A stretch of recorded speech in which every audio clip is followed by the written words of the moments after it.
Akkam jirtu dhaggeeffattoota keenya deebinee dhufnee jirra. Har'a reakshinii kenna jechuudha. Nama akka beekamaa fi nama jabaa tokko jechuudha. Kan baay'ee duraanii pirezidaantii Oromiyaa ture obbo Junayd Saddoo irratti reakshinii dalagnaa interviyuu inni kanaan dura OMN guyyoo waariyoo wajjin taasise irratti jechuudha. Kan interviyuu kana taasisu. Interviyuun kun interviyuu ajaa'ibaati jechuudha. Waan kanaan dura wayyaaneen uummata Oromoo irratti raawwataa turtee fi akkaataa itti wayyaaneen uummata Oromoo itti bulchaa turte interviyuun kun jechuudha. Interviyuu baay'ee garaa na nyaatudha jechuudha. Junayd wajjin wal qabsiisee cubbuu yoo san Junayd irratti deemaa ture jechuudha. Cubbuu san Junayd irratti deemaa ture. Waan hin jedhaminiin hin qabu Junayd jechuudha. Garuu wanni inni dalagaa ture yeroo sanitti nama beekuuf nama hubateef uummata Oromoo kanaaf waan inni hojjetaa ture waan guddaadha. Kanaaf har'a interviyuu zaata kana ol dura duuba reakshinii irratti dalagaa isin wajjin kan turu ta'a. Ani shaalloo Oromooti. Subscribe, share, like, comment gochuu hin dagatinaa. Mee xiqqoo isii jalqaba irratti jechuudha. Junayd dhageeffannee walitti deebinaa dhagaata. Mallasi sabboonummaa Oromummaa ni sodaata. Sabboonummaa Oromummaa kana ofirraa eega. Fageesseetiin ofirraa eega. Achi fagootti ofirraa achis qabu barbaada.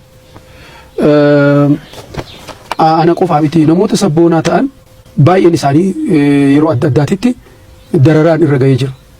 Bifa qorannaa fakkeessanii akkuma waan OPDO wal qorattuu fakkeessanii garuu jaratu itti jira. Warri security kun jalaan ajaja dabarsanii jechuudha. Namoota adda addaa kan waqaramaa turanitu jiru. Warra security kan eegeetti wasan gaafadha. Geetaachoo Saffaa kun gama wanni sabeetta falmisiisa. Namni gariin hin beeku hin jiru jedhan dhuunfaa wal beektu security kan namni raas tokkisa. Argitee beektaate taqqu. Argeen beeka. Jabaa waliin teennee nama mari'annee miti. Mana marii EPRDF keessa illee ni dhufa. Mana marii EPRDF keessa yoggaa dhufu duuba ta'a. Duuba ta'a nama hunda duuba dhumarra kataa'u isa. Achi fagaatee ta'a. Yaadan kennu hin mari'atu. So namni hunduu Geetaachoo Asaffaa achi keessa akka jiru waan beekuuf ifa ta'ee uf ta'ee waan naannoo isaatiif waan saba isaatiif ta'u waan uummata kanaaf ta'u waan biyya tanaaf ta'u mormee ni dhiyeessa jechuun dandeettu. In sodaatanii? Geetaachoo Asaffaa fi caasaan sekiriitiidha bara dheeraadhaaf hanga biyya tana jiru hanga bara 2004tti caasaan sekiriitii guyyaa tokko. Ani interviyuu hunda fudhadhu maaliif akka viidiyoo kiyyaaf tolettudha. Akkuma dhagaa jirtan kana jechuudha. Interviyuun kun guutuun isaa security yeroo sanii ture maal fakkaata kan jedhuu fi wayyaanee yeroo sanitti akkamitti akka bulchaa turte irratti kan dubbannu ta'a. Walumaa galatti Junaydiin waan kana jedhee jira. Walumaa galatti yeroo sanitti obbo Junaydiin maal turanii pirezidaantii naannoo Oromiyaa turanidha. Wanni amma inni yaane irratti kaa'e naannoo security Itoophiyaa yeroo wayyaanee san maal fakkaata kan jedhudha jechuudha. Asitti yaadni ijoon tokko maal inni security naannoo Itoophiyaa yeroo sanitti itti gaafatamummaan tokkollee kan hin jirree fi eenyuufillee kan itti waamamne eenyu qofa jechuudha. Mallas Zeenaawii Prime Ministrii yeroo saniif qofa itti waamamaa jechuudha. Nama tokkoon single man federalizimiidha maqaaf jedhama yookaan paarlaamallee maqaaf dhiyaatan biyya kana keessatti wanni murteessan jechuudha. Wanni murteessan biyya kanatti biyya kamuu keessatti biyya kana qofaa miti biyya kamuu keessatti wanni murteessan securityidha. Security'n garuu kan itti waamamu yeroo sanitti maal jechuudha. Nama tokko itti waamamaa jechuudha. Kana jechuun walumaa galatti maal jechuudha. Maqatu federalizimiidha malee mootummaan ture mootummaa abbaa irreeti jechuudha. Maaliif security'n nama tokkoof itti waamama jechuun security waan barbaade yoo balleesse namni tokko sanii waan barbaade security yoo raawwate itti gaafatamummaan tokkollee hin jiraatu jechuudha. Akkuma inni kaasuuf yaalatta jechuudha. CIA ka Ameerikaa kunniin amma jechuudha. Paarlaama yeroodhaan yaamee irratti hocee uummanni irratti iyyee balleessaa isaanii jechuudha. Security'n waan guddaa dalagas jechuudha. Humni basaastuu keessattuu jechuudha. Ka Ameerikaa kunniin waa'ee biyya isaaniiti malee waa'ee singilmaan nama gadoo irraa qabanii nama akkasii yoo nama akkasii kanaa miti kan isaan waa'ee biyya guutuuti jechuudha.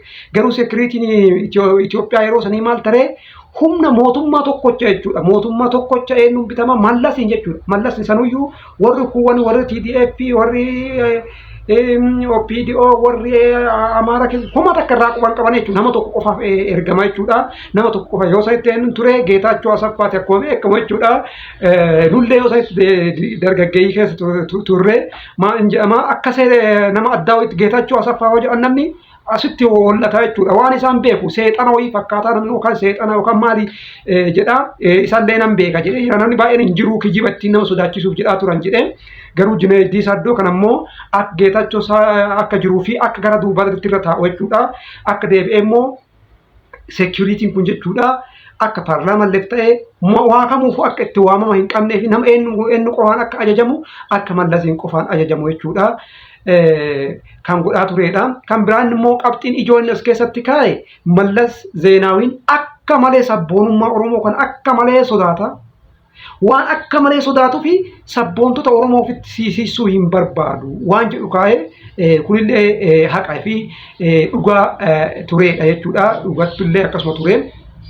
Maalifi nu nyaata jedhanii sodaatu waan biraatiif miti isaan sodaatanii sabboonummaa Oromoo gaafa guddataa dhufee nu nyaata aangoo nurraa garuu kan sodaatanii oolleef jechuudha. Wanni ati sodaatte siin oolu beeka.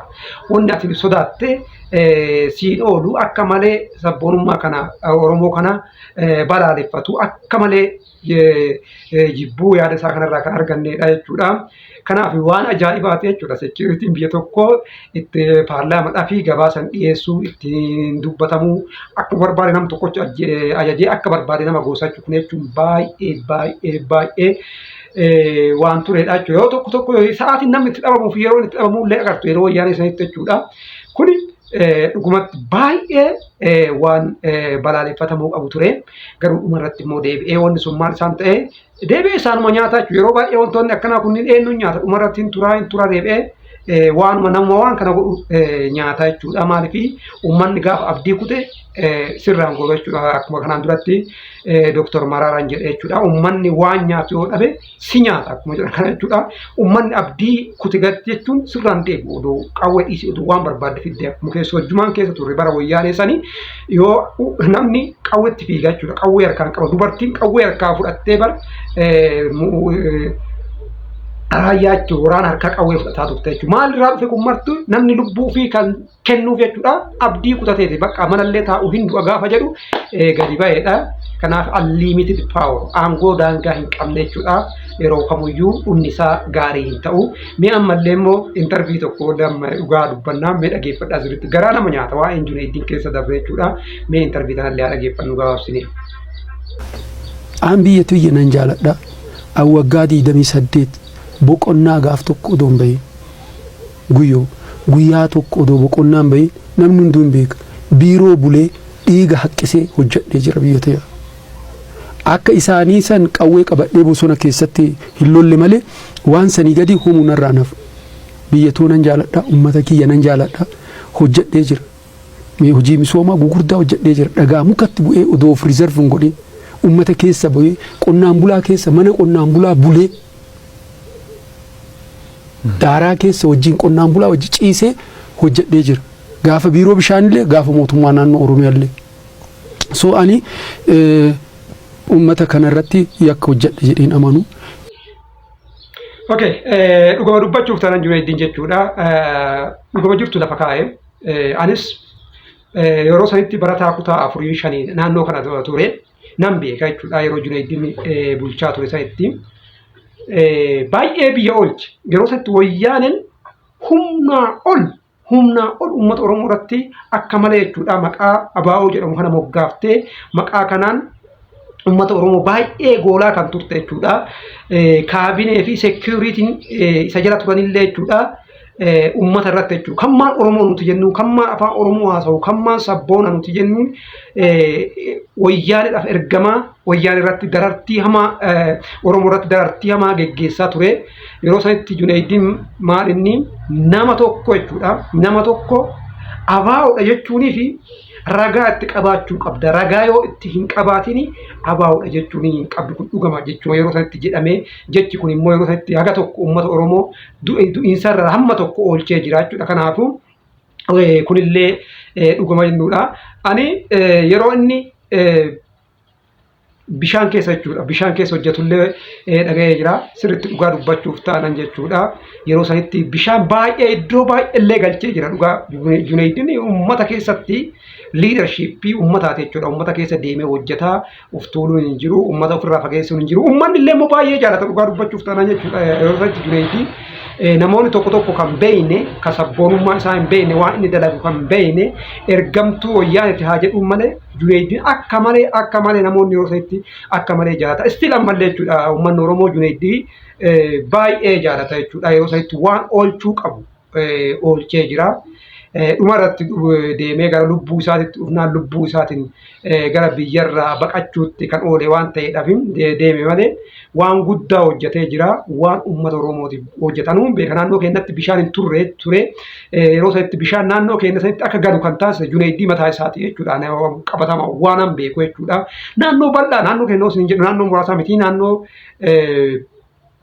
arsiisan guutuu keessatti bishaan hin turre baay'ee lafa dheeraa jechuudha sa'aatii 6 sa'aatii 7 deemanii bishaan waraabbatanii bishaan akka galu kan goorsaa ture Junaydii Saaddotii garuu immoo namni kun kabaja isaa malu uummata Oromoo irrallee argatee yoo jenne kabaja isaa malu uummata Oromoo irrallee hin arganne kanaaf walumaa galatti waan gurguddaa fi waan garaa nama nyaatu Junaydii Saaddoo kan hojjete ispeeshaalii jechuudha bosona seenee hin qabsoofne malee waan ummata keenyaaf ta'u hojjechuudhaan du'a ummata keenyarraa xoqqeessuu keessatti waan guddaa hojjete kan jedhu kun evidence jechuudha isa dhugaati waan ummanni illee beeku waan namni keenyallee beeku nuti illee yerootti ijoollee turree ni beeknaa jechuudha ragaan hin jedhani kan namni kamiyyuu ragaa kan ba'uufidha dhugaa dubbachuu waan dhugaadhaa OMN irratti yeroo isaatti interview godhe jechuudha kanaaf galatooma subscribe share like gochuun dagatinaa subscribe like share keessan xiqqoosi jidduu kan nurraa laafaa jira waan ta'eef itti cimuu qabdanii galatooma ulfaadhaan jedha ani shaalloo Oromooti nagaata.